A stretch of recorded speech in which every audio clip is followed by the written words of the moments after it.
The story of Nathan Elmose is not a story of tragedy, nor is it one of triumph, yet.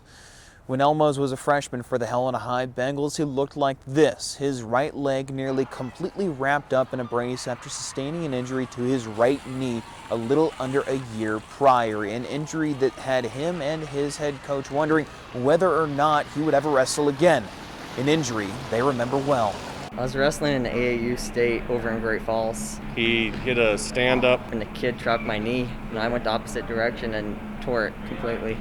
As soon as that happened, we kind of knew that he was done. His ACL and his meniscus were torn. Elmose required surgery for the injury and rehabbed for the better part of a year because he wanted to wrestle again. The issue was convincing the health professionals he'd worked with during his rehabilitation that he was fit to wrestle. That's where Bogart had his back. His therapist came up here I believe it was the first day of practice. He tested him out up here. He moves a lot different when he wrestles than when he does when he's not wrestling. And I had to explain that to his therapist.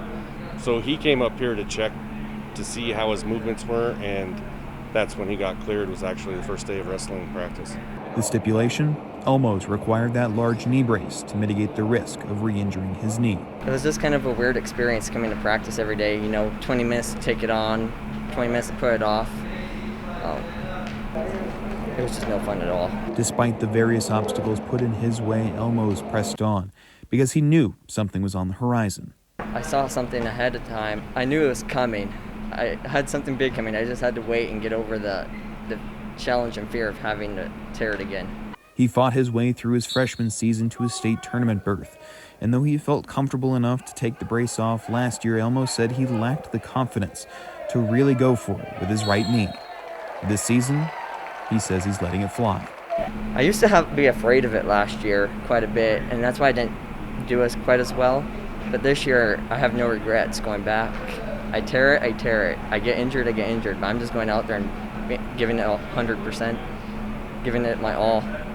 In some ways, Elmose's approach could be considered living with reckless abandon, but Elmose doesn't see it that way.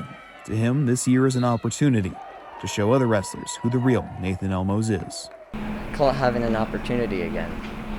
I call it wanting to get out on the mat and showing people what I used to be, showing them that I'm still there. It's just taking a little bit longer to come back. Reporting in Helena, Sam Hoyle, MTN Sports.